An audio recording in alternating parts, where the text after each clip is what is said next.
Hello दोस्तों, movie plus short में आपका स्वागत है। आज हम अवतार फायर एंड ऐश मूवी पर एक्सप्लेनेशन करेंगे। ये 2025 में रिलीज हुई थी। तो और देर न करते हुए चलिए सीधे वीडियो की ओर बढ़ते हैं। फिल्म की शुरुआत में हम जैक के बेटे लोएक को देखते हैं, जो मां एवा के साथ संबंध जोड़कर अपने भाई से मिलने जाता है और उसके साथ बहुत आनंद लेता है। यहाँ पता चलता है कि लोएक अपने भाई की मौत का कारण खुद को ही मान रहा था, क्योंकि वो बहुत भावुक था। दूसरी ओर उसकी मां नेतिरी भी नेथियम को याद करके रो रही थी। लेकिन जैक की बात करें तो वो अब भी युद्ध की तैयारी में लगा हुआ था। वास्तव में युद्ध के कारण जितने हथियार समुद्र के नीचे थे, जैक उन्हें ढूंढ ढूंढ कर निकाल रहा था। हम देखते हैं कि जब जैक और उसके बेटे हथियार इकट्ठा करके कबीले के सरदार के पास लाते हैं, तो सरदार उन पर गुस्सा हो जाता है। उसका कहना था कि ये शोक मनाने का समय है और तुम हथियार इकट्ठा कर रहे हो। हथियारों के विषय में सरदार की पत्नी जैक से कहती है कि वो धातु से बने हथियारों को हाथ भी नहीं लगा पाएगी, क्योंकि ऐसा माना जाता है कि यदि वे इन हथियारों का उपयोग करेंगे तो उनके शरीर में जहर फैल जाएगा। खैर, नावी फिर से तैयार थे। उन्हें डर था कि आकाशवासी यानी स्काई पीपल फिर से हमला न कर दें। दूसरी ओर हम आकाशवासियों को देखते हैं, जहां कर्नल, कैप्टन और जनरल सभी उपस्थित थे। वास्तव में युद्ध में कर्नल और कैप्टन बच गए थे, लेकिन उनके सभी साथी मारे गए थे। तो यहाँ वे समुद्र के भीतर नाविकों की लाशें ढूंढ रहे थे, लेकिन किसी का मृत शरीर नहीं मिला, जिसे देखकर कर्नल को विश्वास था कि वे सभी जीवित हैं। अब कर्नल क्रोधित था। उसका कहना था कि वो उन्हें नहीं छोड़ेगा। वो यहाँ एक जहाज चाहता है, लेकिन जनरल उस पर गुस्सा हो जाता है, क्योंकि उन्हें जो जहाज दिया गया था वो कर्नल की वजह से ही समुद्र में डूब गया था। इधर कर्नल अपने साथियों के साथ योजना बना रहा था। दूसरी ओर हम फिर से जैक और नेयतिरी को देखते हैं। नेयतिरी बहुत भावुक थी, क्योंकि उसका बेटा मारा गया है। जैक तब भी उन हथियारों को इकट्ठा कर रहा था। उसका कहना था कि वो अपने दुश्मनों के गोला बारूद का जवाब चाकू से नहीं दे पाएगा, इसलिए चाहे जो हो जाए वो इन हथियारों का इस्तेमाल करेगा। इसके बाद हम देखते हैं कि उनके कबीले के पास कुछ सौदागर आते हैं। सौदागर यानी दुकानदार जो सामान बेचते हैं। तो वे यहाँ अपना बाजार लगाते हैं। अब नावी उनका सामान खरीद रहे थे, तभी जैक एक फैसला लेता है। वो अपनी संतानों से कहता है कि उसने फैसला किया है कि स्पाइडर को स्पेसशिप में छोड़कर आएगा। वास्तव में स्पाइडर आकाशवासी कर्नल का बेटा था, यानी एक इंसान। इसलिए वो नावियों की जगह पर मास्क के बिना सांस नहीं ले सकता था। इसलिए वो हमेशा एक मास्क पहने रहता था, जिसमें ऑक्सीजन होती थी। लेकिन बैटरी खत्म हो जाने के कारण कभी-कभी उसकी हालत खराब हो जाती थी। इसलिए जैक ने यह फैसला लिया था कि वो उसे स्पेसशिप में भेज देगा। लेकिन इस फैसले से किरी और लोआक बहुत असंतुष्ट होते हैं। उनका कहना था कि स्पाइडर की वजह से कोई समस्या नहीं होगी, वो यहीं रहेगा। स्पाइडर भी उन्हें छोड़कर जाना नहीं चाहता था, लेकिन जैक ने अपना फैसला सुना दिया था, इसलिए स्पाइडर को जैसे भी हो जाना ही होगा। जैक सौदागरों के साथ ही स्पाइडर को भेजना चाहता था, इसलिए वो सौदागरों के सरदार से मिलता है और बताता है कि स्पाइडर उनके साथ जाएगा। ये सुनकर सरदार उसे मना कर देता है। उसका कहना था कि वो सिर्फ स्पाइडर को ले जा सकता है, लेकिन तुम्हें नहीं, क्योंकि अगर आकाशवासियों को पता चला तो बहुत समस्या होगी। तब जैक सरदार को बहुत समझाता है और कहता है कि उस पर विश्वास किया जाए, कुछ नहीं होगा।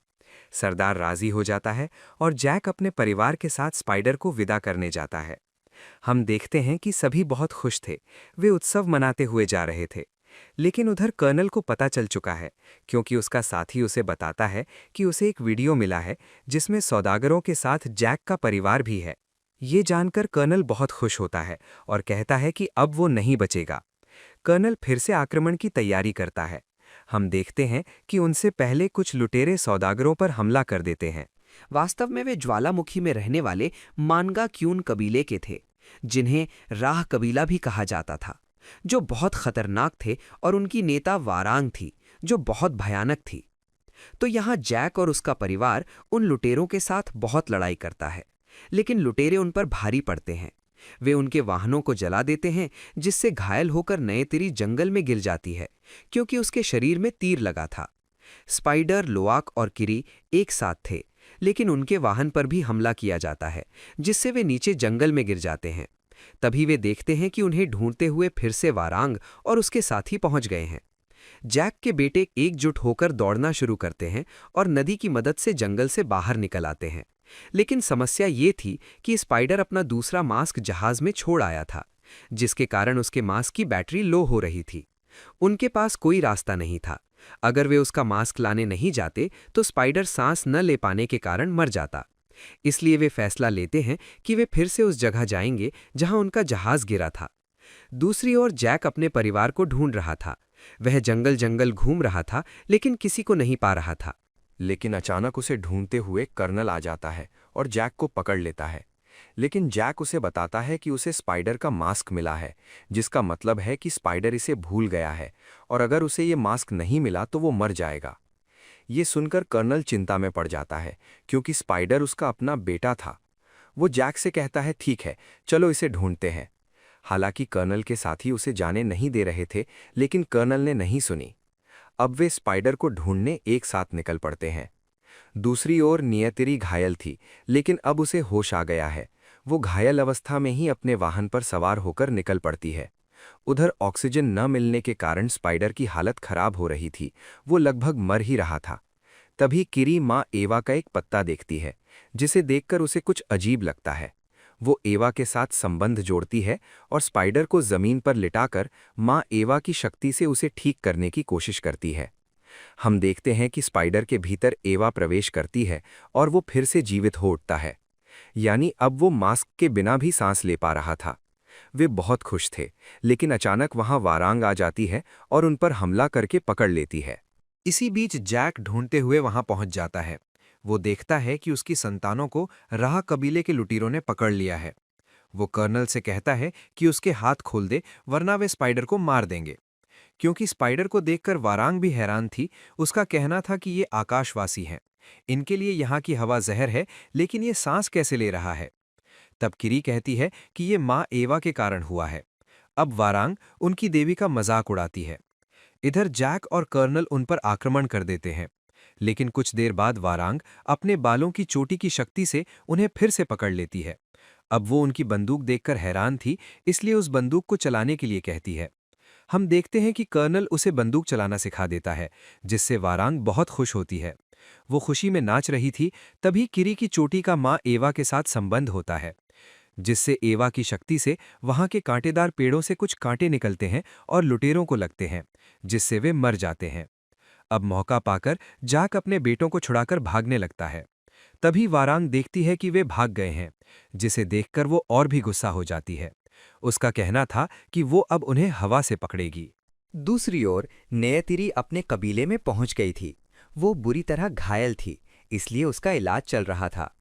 होश आने के बाद वो घायल होने के बावजूद जैक और अपनी संतानों को ढूंढना चाहती थी, इसलिए वो जबरदस्ती कुछ लोगों के साथ उन्हें ढूंढने निकल पड़ती है।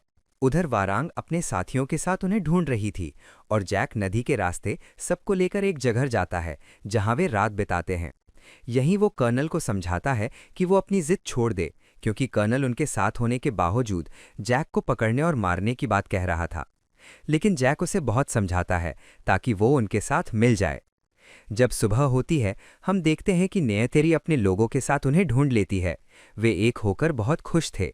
इसके बाद जैक अपने परिवार और कबीले के साथ अपने ठिकाने पर पहुंच जाता है। दूसरी ओर कर्नल भी अकेला अपने स्पेसशिप में लौट आया था। अब आकाशवासी स्पाइडर को देखकर हैरान थे कि वो मास्क के बिना जीवित कैसे है।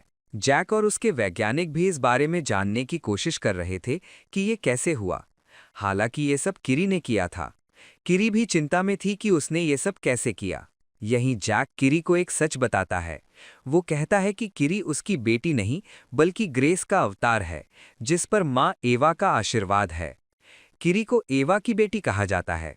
अब वो स्पाइडर की वजह से चिंतित था, क्योंकि अगर आकाशवासियों को पता चला कि एक इंसान मास्क के बिना सांस ले पा रहा है, तो वे स्पाइडर को पकड़कर उसका डीएनए टेस्ट करेंगे और उसकी तरह सबको बनाएंगे। फिर इंसान इस ग्रह पर कब्जा करके रहने की कोशिश करेंगे। यानी स्पाइडर नावियों के लिए खतरा बन गया था। इसलिए नियतिरी जैक से कहती है कि वो स्पाइडर को मार दे, वरना सबकी जान खतरे में है। लेकिन जैक उसकी बात नहीं सुनता, क्योंकि वो स्पाइडर को अपने बेटे की तरह मानता था। इसके बाद हम देखते हैं कि कैप्टन फिर से तुलकुन का शिकार करना शुरू करता है। वो बहुत से तुलकुन मार डालता है और उनके मस्तिष्क से पीला तरल निकालकर बेचता था, क्योंकि इस तरल की कीमत करोड़ों रुपए थी। इसके बाद हम कबीले के सरदार को देखते हैं, जो शाम को एक सभा बुलाता है, और जो युद्ध हुआ था उसमें बहुत से लोग मारे गए थे। इसलिए सरदार सारा दोष पायकान पर मढ़ देता है। उसका कहना था कि पायकान सबको उकसाता है, जिससे सभी तुलकुन हिंसक हो रहे हैं और इसके कारण बहुत सी जानें गई हैं। यहाँ सरदार फैसला करता है कि वो पायकान को अपने कबीले से निकाल देगा ताकि वो कभी वापस ना आए। सभा के फैसले से पायकान वहां से चला जाता है, लेकिन इसके कारण लोवाक बहुत गुस्से में था। वो सबके खिलाफ चला जाता है, क्योंकि वो जानता था कि पायकान ने लड़ाई में उनकी जान बचाई थी। और जैक भी अच्छी तरह जानता था कि तुलकुन पाये ने उनकी मदद की थी, लेकिन जैक चुप था, उसने कुछ नहीं कहा। इसलिए लोवाक अपने पिता जैक पर भी गुस्सा हो जाता है कि उन्होंने उसका साथ नहीं दिया। तब जैक गुस्सा होकर अपने भाई की मौत का दोष लोवाक पर मढ़ देता है, जो लोवाक को बहुत भावुक कर देता है। क्योंकि युद्ध के समय जब तुलकुन पाये पर आकाशवासी हमला कर रहे थे, तब नेथियम उसे बचाने की कोशिश करता है और उसे मार दिया जाता है। इसलिए जैक उस पर दोष लगाता है कि अगर वो पायकान के साथ दोस्ती न करता तो ऐसा नहीं होता। ये सुनकर नेत्री जैक को बहुत खरी खोटी सुनाती है और कहती है कि वो अपने बेटे पर दोष न मढ़े। नेत्री स्पाइडर को लेकर चिंतित थी, क्योंकि वो जानती थी कि स्पाइडर की वजह से कितना बड़ा खतरा आने वाला है। इसलिए वो स्पाइडर को मारने की बात कहती है। वास्तव में नेत्री शुरुआत से ही आकाशवासियों से नफरत करती थी। उनकी विचारधारा से वो जानती थी कि वे बहुत बुरे हैं। जैक उसे समझाता है कि पहले वो भी इंसान था, यानी अंदर से वो अभी भी आकाशवासी है, लेकिन उसके भीतर तो ऐसी सोच नहीं है। जैक किसी तरह उसे समझाता है। उधर फिर से कर्नल जैक को ढूंढ रहा था, इसलिए वो आसपास के कबीलों पर हमला करके आग लगा देता है। फिर उसे समझ आता है कि वो इस तरह उन्हें नहीं ढूंढ पाएगा, इसलिए वो राह कबीले में जाता है वारांग के साथ हाथ मिलाने। कर्नल एक बैग में बहुत सी बंदूकें लेकर गया था। हम देखते हैं कि उसे देखते ही राह कबीले के लोग बंदी बना लेते हैं। जब वारांग उसे देखती है तो हैरान होती है कि वो यहाँ कैसे आया। अब वे घर के भीतर जाते हैं और यहाँ वारांग कर्नल को अपने उद्देश्य के बारे में बताती है कि वो क्या चाहती है और ऐसा कैसे हुआ। वास्तव में बहुत समय पहले जब वारांग के इलाके में आग लगी थी, तब वे भूख से मर रहे थे। सब कुछ तबाह हो गया था। वे माँ एवा से प्रार्थना कर रहे थे कि वे उन्हें बचाएं, लेकिन एवा नहीं आई, जिससे वारांग बहुत गुस्सा हो गई थी। इसलिए उसने तय किया कि माँ एवा को जो मानते हैं उन सबको वो बर्बाद कर देगी। इसलिए वो आग की पूजा करती है और अपने भीतर आग की शक्ति पाती है, जिससे वो किसी भी चीज को हाथ से छूकर जला सकती है। तब से आज तक वारांग सब कुछ जला रही थी, ताकि सब कुछ राख हो जाए और यहाँ सिर्फ उसी का राज चले। ये सुनने के बाद कर्नल भी अपने उद्देश्य के बारे में बताता है। उसका उद्देश्य था कि वो जैक और उसके बेटे को पकड़ना चाहता है, तो यहाँ वे एक हो जाते हैं। इसके बाद कर्नल वारांग को हथियारों की आपूर्ति करना शुरू करता है और राह कबीले के लोगों को बंदूक चलाना सिखाता है। यानी इधर कर्नल वारांग के साथ हाथ मिलाकर एक भयानक सेना तैयार कर रहा था। दूसरी ओर जैक का बेटा लोआक अभी भी पायकान के जाने से दुखी था। एक दिन उसकी गर्लफ्रेंड बताती है कि एक तुलकुन मछली ने पायकान की आवाज सुनी है। वो हर दिन उसकी आवाज सुनती है। अब लोआक को पायकान का पता चलता है कि वो किस तरफ गया है, इसलिए वो अकेला ही पायकान से मिलने चला जाता है। इसके बाद उसकी गर्लफ्रेंड भी अपने भाइयों के साथ उसका पीछा करती है। जब सरदार को पता चलता है कि उसकी संतानें पायकान से मिलने गई हैं, तो वो डर जाता है। जैक उन्हें ढूंढने समुद्र में जाना चाहता था, लेकिन सरदार उसे मना करता है, क्योंकि उन्हें डर था कि फिर से उन पर आक्रमण हो सकता है। वास्तव में उन्हें अपनी तुलकुन मछलियों को भी बचाना था, क्योंकि कैप्टन उनका शिकार करता था। इसलिए वे यहीं रुक जाते हैं। लेकिन दूसरी ओर किरी और स्पाइडर जंगल जंगल घूम रहे थे। घूमते घूमते वे गहरे जंगल में पहुंच जाते हैं और राह कबीले के लोग आ जाते हैं। वे उन पर हमला करते हैं और कर्नल स्पाइडर को पकड़कर शिप में ले जाता है। इसके बाद वे फिर से नावियों पर हमला कर देते हैं और इस बार वे चारों तरफ से घेर लेते हैं। अब सभी नावियों को सरेंडर करना पड़ता है, लेकिन जैक तब भी हार नहीं मान रहा था। वो कर्नल से कहता है सबको छोड़ देने के लिए, वरना वो उसे मार देगा। हालांकि कर्नल सिर्फ जैक और नेयतिरी को ले जाना चाहता था, लेकिन जैक उसकी शर्त नहीं मानता। वो सिर्फ अकेला जाना चाहता था। तो यहाँ वे जैक को पकड़कर स्पेसशिप में ले जाते हैं और नेयतिरी जैक के लिए बहुत दुखी थी। इसके बाद देखते हैं कि जब कर्नल जैक और स्पाइडर को लेकर स्पेसशिप में पहुंचता है, तो राह कबीले की लोगों को देखकर सब हैरान थे।